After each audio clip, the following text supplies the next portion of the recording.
Yo, yo, yo. Welcome back to TopherTvPodcast, man. We back with another episode. Got my wonderful wife with me again, as always. Hey y'all.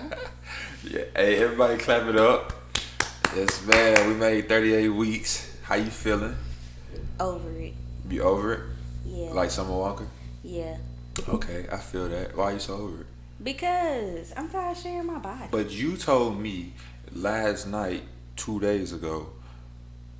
Last night, 2 days ago. Mm-hmm. Okay. So that you was enjoying your belly. You learned to embrace it. When I say that? You remember that? Nah. I think you sleep. You know how you is when you sleep. Nah. I'm cool with the belly, ish, but it's like 9 months is a long time. That's almost an entire school year. You don't get tired of going to school? Oh, no, I love school. Chris, stop. No, I was just laughing. It's But like, I feel you though. It's like I need that stretch to make your legs shake. Yo. Nah, but like always, bro, I appreciate everybody showing love. You know, y'all sharing it, commenting, and even watching it for yourself. I'm pushing out good content at this point. You know what I mean? Share with your friends. Send Share it to with everybody. your aunties, your uncles, everybody. You know what I mean? But so we actually made some Facebook posts that I want to speak about on the pod. You know what I mean? Mm-hmm. Mine was okay. Most people they go to work or they go to school to get a job and go to work. And with working those jobs, typically it's a 9 to 5, right? Mm-hmm. So yeah, full-time shift. So the 9 to 5, right? You work that 5 days out of the week. You may have 2 days off in a row, or they may split your days off. I don't think that's fair. As an American citizen, why do we have to work 5 days to get 48 hours off? That's no way of life. I do not enjoy it. U.S. citizen. U.S. citizen. What did I say? American citizen. Well, yeah, U.S. citizen. Thank you for America that. is a continent. The whole continent. It includes North and South and Canada. Boo, tomato, tomato. Nah, just playing. But yes, as a citizen, I shouldn't have to work 5 days a week to only get 48 hours off. I just feel like that's uncivil. Yeah, but I mean, like, we do it to ourselves. Who is we? The people that work a 9 to 5. Why is that? Because it's like the American dream. Elaborate. It's like the American dream. Like, other people from other countries come down to the U.S. and they make money, they profit, and they retire early. But us, we retiring at 65 because we the worker bees for them. So it's like we don't really understand what it takes to really have the American dream. We just think like, okay, I'm gonna get this job. I'm gonna work for a certain amount of years. I'm gonna live my pension or my Social Security for the rest of my life. But it's like you 65, you can't even do nothing. Yeah, cause who want to You work? broke yourself down. Who want to work 9 to 5, 5 days a week for 65 years? Well, you probably start working when you're 17, 18, or in your 20s. You know what I'm saying? After college. Yeah, but that's still a long time to be waiting for retirement because it's like you can't even really do much of nothing at 65 because they done worked you into the ground. Yeah. But you made a valid point with people coming over here and capitalizing off of America because like you and I, we want to move out the country.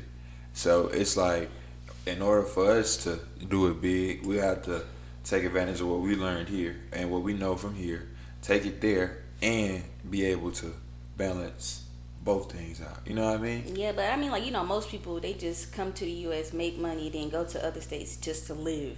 Because it's cheaper to live in other countries. Right. It's weird. It's more expensive to live here. Cheaper to live there, but easier to make money here. But at least like other countries, if we buy a house, whether we stay in that house, whether somebody try to squat in that house, that's our house. Right. So if somebody in our house and we got a house somewhere else, we can kick them out. And U.S. it's like if somebody come stay in your house, you ain't been here in a year or so, somebody can live in your house for 30 days, that's their house. Yeah, that's crazy to think about. So it's like nothing. It's like you can't really own anything. It's like the U.S. is for temporary living. Because it's like you can't own nothing. Y'all probably go over them waters overseas, get you a crib, And you can be build lit. up. It'd be so much cheap. I remember one of my friends, he's from Mexico, and he was like, it takes $3,000 to build a really nice house in Mexico. Bro, some people got 3 bands in their savings account right now. So you mean to tell me they can take 3 bands, go to Mexico, and build them a fat crib? Mm-hmm. Dang. And keep working. Think about that. And it can be, he just keep. I know plenty of people. Like when I used to live in North Carolina, they all would just be working here. They live way below their means. They wouldn't spend a lot of money. They wouldn't buy a lot of stuff. They just keep sending stuff money back home. Mm-hmm. So when they go home, they just rich. Yeah, they just sitting on money.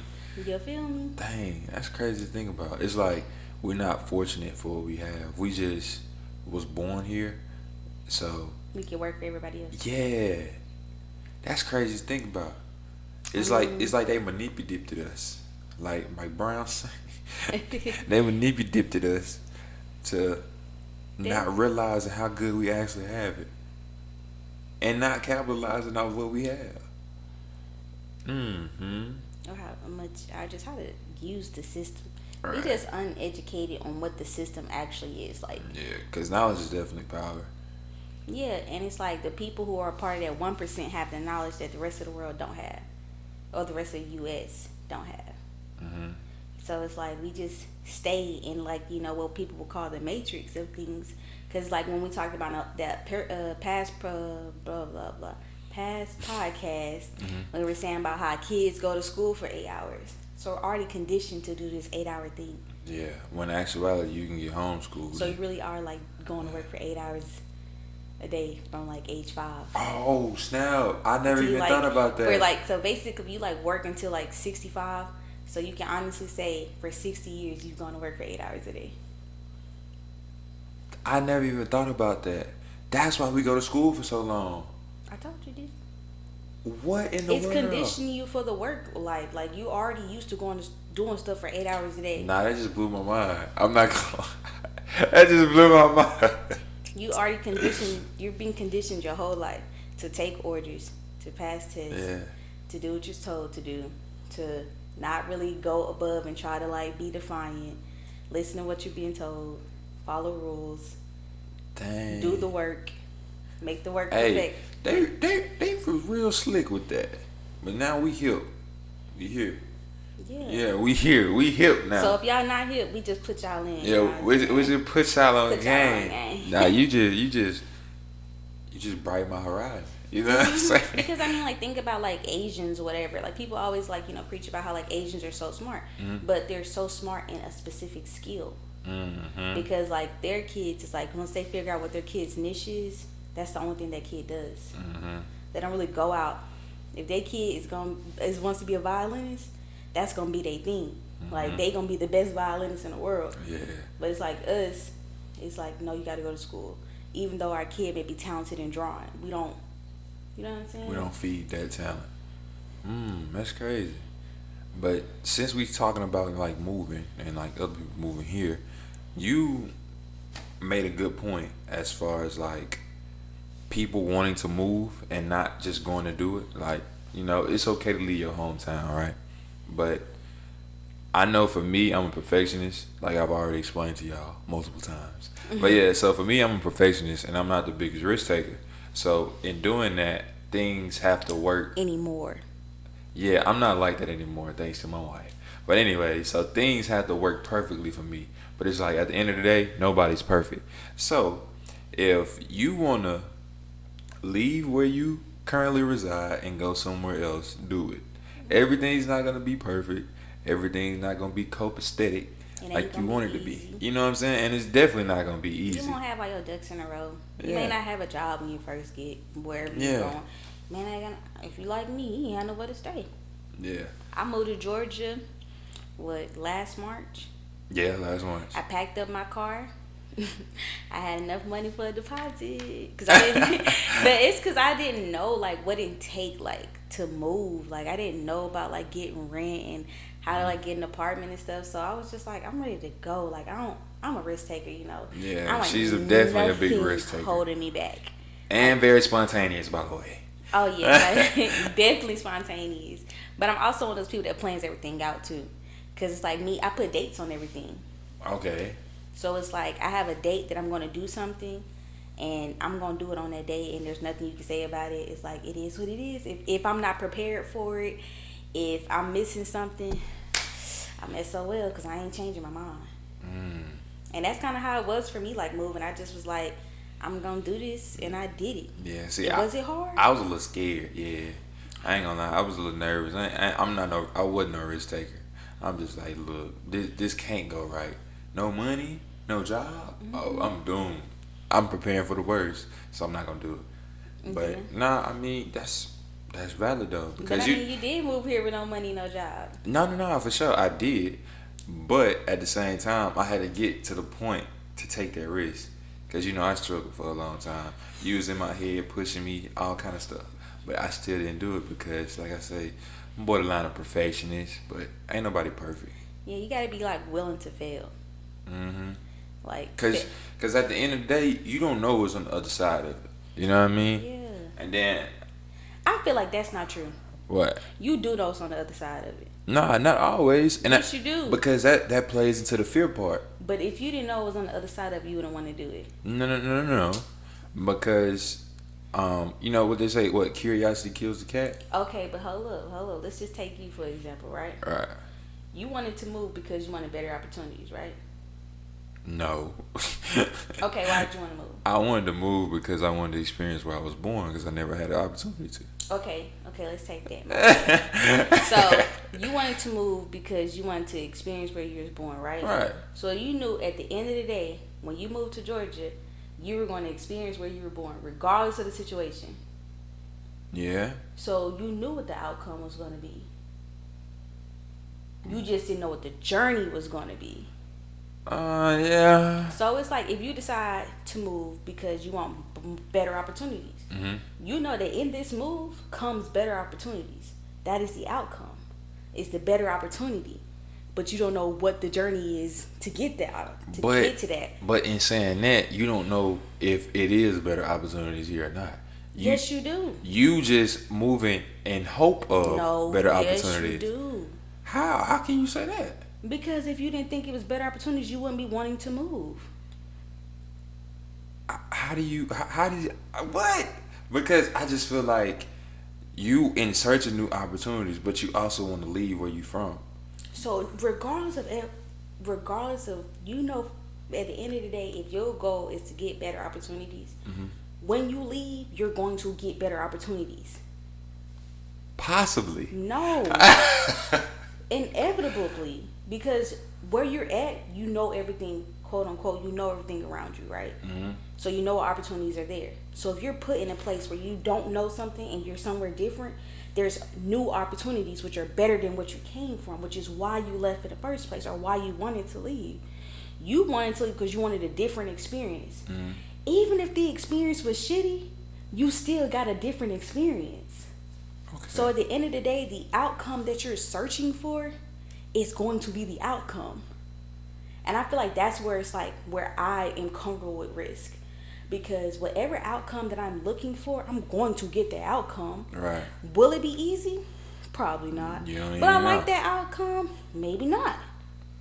But at the end of the day, the outcome that I was looking for, I'm going to get it regardless.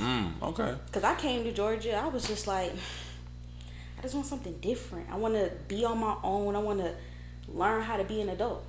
Guess what I learned how to do? Adult. You see what I'm saying? Okay. I get where you come. So I think that's why I'm like comfortable with risk, because it's just like whatever outcome I'm looking for is going to come with the risk. So at the end of the day, I know for a fact it's going to work out the way I want it to, because that's the reason I'm taking a risk. Right. Like think about your podcast. You're right. You took a risk and look at the outcome. We're definitely growing, flourishing, and getting bigger. You know what I'm saying? But nah, you made some valid points. I stand corrected. My lovely wife, y'all. That's why I love her. You know what I'm saying? But nah, so, I'm out the dating game, right? I'm married. Happily married. Make sure you put that in front of the mirror. You know what I mean? But nah, so I see a lot of women put a lot of different things and they label it as zesty when they're referring to a man. It was a whole list on Twitter of several different topics that deemed a man zesty or a man gay, right? Mm-hmm. And mind you, I'm not homophobic in no way. I love everybody, and you know, if you do what you do it to the best of your ability. I don't judge. You know what I'm saying? But the list, I'm gonna give you a couple things. So, driving with two hands on the steering wheel, can't do that. No, it's gay. It's zesty. You can't go get frozen yogurt. You can't. You better not eat a Go-Gurt. Not now time. Don't eat no Go-Gurt. Zesty, gay. I can't have a portable charger for my phone. I can't put my phone on a portable charger. Can't do that. That's gay. That's zesty.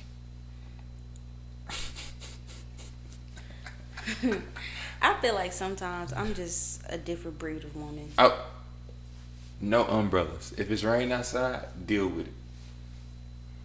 You can be out there singing in the rain, dancing in the rain, Smell like like this a stump wet the dog. yard, like this stump the yard. Oh my god, nothing about anything you said is zesty. And like for me, I don't get it. I really just don't get it. Cause it's like as a man, what am I supposed to do? I can't do nothing. And Breathe too hard. Oh yeah. You can't what they say, if something's funny, no more than 3 ha-has. What? They gotta be trolling. I can't laugh hard. Like what if Gotta something be mad trolling. funny? What if something mad funny? That is trolling. I promise you, I seen this list and I'm just like, wow. It's like I might as well just lock myself in a room and just stay there. Not to be deemed gay or zesty. I don't get it. Like, do you have anything like that makes you feel like a man is kind of feminine? Yes. Like in the category that I was just talking about, or you got I mean, something like I got like that stuff that you was talking about is just stupidity. Okay. Like that's just stupidity. Like nothing about that can make you gay. Like nothing or zesty. Sorry, you know some people like the words. No. But I feel like one of my like it's like dudes who wear way too tight clothes. Mm-hmm. Cause like why your pants that tight? Why are your clothes that tight? Like buy stuff that fits. Yeah. That is like bothersome. That's why I always said if I were to come to Georgia and I was not in a relationship, I would have stayed not in a relationship. Yeah, because that's how they dress here. Yeah, all their clothes too small. Yeah. I feel like that is under the cover. It's like Yeah, low key. I never understood why we wearing too small clothes. Yeah, me either. Somebody outside. Yeah. But like else? perfectly manicured eyebrows. And you know, like being in the military, there's a lot of dudes that do that, but it's just like for me, it's like It's too much. it's just too much. Like I mean, like if you go to the barber shop, you know what I'm saying, like your barber clean and stuff because you're a little bushy, cool, whatever. But they used to be like too perfect. Yeah, it's better than yours, huh? Like I remember in high school, me and my best friend used to be like, we would never date a dude with like bigger hips and butts than us. Hey, yeah. And it's like you really can't control that, but like for me, that was just like That's your thing. it was just like That's your non-negotiable. It's like Nah, that's crazy. it's That's like, crazy. if you was walking, if you put a wig on, I wouldn't know if you was a man or a woman. Like, Nah, that's crazy. That's crazy. but like those were like my things that I was like, it's a little zesty. Yeah. It's a little. You know what I'm saying? But it's but some dudes have like flamboyant personalities. I don't think I'm cool with that either. Really? Yeah, cause in my back of my head, I'm just like, What's really going on? you know what I'm saying? What's really going on? Yeah. So, but like, I don't think about like outrageous stuff. It's just like sometimes, like if you twitch a little too much, Yeah. like he got a little twitch. You know what I'm saying? He a little twitchy. Yeah. It's better than yours, huh? Yeah. So it'd be like stuff like that. Yeah. Or like when their lips be a little too moisturized. Nah. Like you got on lip gloss. Yeah. That's no. You do not have to put that much Carmex on. Yeah, I do one little pass and I'm up out of there. You know what I'm saying? Yeah, so it's like stuff like that. Like I don't like a perfectly manicured male. I just feel like it's not that serious. So is the term medium ugly, or like I guess two pretty dudes? Is that like a thing? Yes. Mm. Oh yeah. So I mean, I guess that fall in the category when they like. That's we talked about this the first day we met. Did we? Oh yeah, we did, we did. It's like, yes, because it's just like, why you? It's like once you leave handsome and you go into, I can see there are. Am I medium ugly? No, you fine. Oh. That's why we pregnant. Oh. That's why we pregnant now. Don't even ask them questions. Oh, I thought I fit in the medium ugly category. No. We want to be married. I thought I can't be too pretty. Like You're medium not too ugly, pretty. like the perfect balance, right? You know, you got your little bushy eyebrows. Your nails look nice, but they not like perfectly like. You know what I'm saying? Okay. Your hands a little rough. You know what I'm saying? Uh-huh. Feel like a good back scratch. You know. Alright, bet. But like medium ugly dudes, like it's like a medium ugly female. You know how females like she's straight, like. That's why I'm curious because, I mean, I guess They may like have like little okay, messed so up teeth. so we'll go like number spectrum, right? So like 1 being the least and 10 being the highest, right? So medium ugly dude is like a 5. A 5. 4.5. Okay. Like Okay. a 4 to 6. Yeah, cause for dudes, I feel like you want a bad top tier female, but that's dangerous because it's like if she too fine, it's like It's the same thing. yeah. If he- Well, I don't know though, cause I feel like Nah, I take that back. I can take it. yeah, You fine yeah, to me, so I was like, yeah. I ain't But feel yeah, like no. at the end of the day, it's preferences, right? Mm-hmm. But I feel like if she too fine, then it's gonna tap into your insecurities a little bit because it's like. I know if I'm thinking like this, what's nothing to Exactly, you know what I'm saying? But it's like you want her bad enough to turn a couple heads because it boosts your self esteem. You know what I'm saying? I don't know no man who don't like his own arm candy and eye candy for himself. You see what I'm saying? Because me personally, I can't wake up to somebody that just like makeup, you gotta look. Makeup or makeup? Makeup or no makeup, you gotta look like that. You know what I'm saying? Yeah. Because I guess that's different for women because, like, it's not really many enhancements dudes can do. Because, I mean, like, there's some men that are attractive, but they big as, you know, they bigger than a house. But they got the face. Yeah. You know what I'm saying? So, for women, it's a little different. And some women, like, are attracted to ugly men. yeah, and But because I really don't understand. I'm just like, and it's like me, I'm not attracted to men, but it's like, God, dog, That man like a fish, a goat. God, like then it's like you don't gotta be able to put it on because you know I ain't the best dressed ever, but you know I do try to put it on. Let me finish, hush. I do try to put it on a little bit, you know what I'm saying? But some people, they just ain't got it. Their clothes be hanging off. Their shirt might be to the side. Stuff like that. I feel like all of that plays a factor into like being attractive. Yeah. You know what I'm saying? Not just your face or, you know, things like that. But all of it like tying together. It's like a pie. Facts. All of it is a piece. Yeah, it definitely go like back to like what your preferences are. Cause I would never date a short person. That is the most unattractive thing you could ever do. Cause ain't no way we both. Okay, so for like women, what is the thing behind that? Because there's a lot of women that say that. Is it like the picture taking thing? Is it like on your marriage day you want to be able to get on your tippy toes and your heels? Is it stuff like that, or like what is it? Because like for men, I don't think we care. It's just like I want a female that I think is attractive. That's not I can true. match Cause with. most tall dudes like short girls. But if I did, you know, get a tall girl, I wouldn't trip.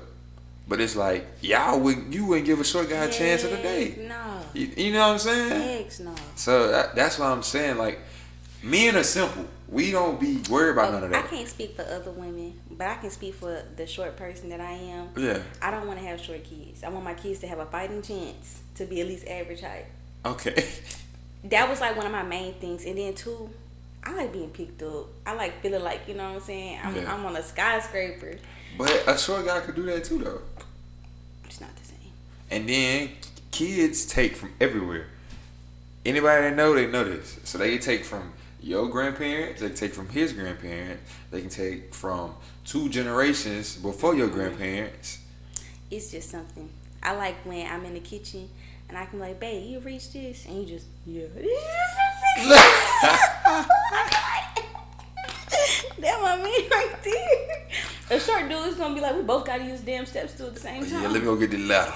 Let me go get the ladder real quick. You know what I'm saying? Like, we in the grocery store, you know, you may be coming on the aisle, you see me reaching, you come up behind me. I just think that's so cute. It's so romantic. Sure. Okay, look, you know better than I know. So, yeah, I guess that's my thing. But tall women like short dudes, too, so it's like, but I feel like it also be because, like, most men don't like tall girls. Yeah, I don't care. You know what I'm saying? But I got me a short queen, so. You know what I'm saying? Not even 5 foot tall. Don't come for me. Cool 4'7". Right? That's wrong. How tall are you? How tall are you? You got jokes. You got real jokes. Nah, but look, so, you know, at the end of every podcast, right? I allow, you know, you get it off your chest. So, what you got for us today? Okay, so I was watching Stephen Furtick this morning. I always got to get my little church on. Mm-hmm. You know what I'm saying? And he was talking about, last week his wife was talking about, you know, being strong and doing the work. But he was saying, like, how faith and stuff works and God works in reverse. And he was saying that you have to do the work in order to become strong. So the days where you feel like you're weakest, or the days where, like, the goal that you tried for, if you decide to move, starting a business, raising kids, whatever, you know, goals and stuff that you set in life, figuring out, discovering who you are as a person, do the work, because that's where you become strong. And like the quote that I think he said was, you gain strength through your weakness. So yeah, you may not be strong right now, but just keep doing the work and you're gonna gain that strength. Thank you, Steve. Yeah, shout out Big Perk. Nah, but what I got to get off my chest? So I know a lot of people out there who's listening, and I've been in this position before, but who's just not comfortable with themselves, right? The person that you see in that mirror every time you look at it is that deal, is the truth. You know what I'm saying? All of you. You know what I'm saying? 10 toes. You stand on it. You respect yourself. You are worth it. You know what I mean? Because regardless of what people say. Yeah, regardless of what anybody has to say about you. Including yourself. Yeah, because at the end of the day, no matter what you're doing, no matter how good you're doing, people still gonna have something to say. So just know that you are that deal and you are worth it. And then, especially if you're trying to lend yourself out to your significant other, you gotta be content with yourself, bro. Yeah. You know what I mean? You're not content with yourself, you'll fall for anything. For sure, you're right. Nah, but this has been another great episode of TopherTvPodcast. I thank my lovely wife, you know, for always being my co-host. I got you, boo. You know what I'm saying? But y'all keep showing love, keep liking, commenting, subscribing, sharing with y'all peoples, and enjoying the videos. If y'all ever have anything y'all want me to talk about, or you know, you might even want to pull up, hop on the pod with us, you know, let us know. But yeah, we'll see y'all in the next episode. We growing, we steady pushing, you know what I'm saying? But nah, hope y'all enjoy this episode, and we'll see y'all in the next one.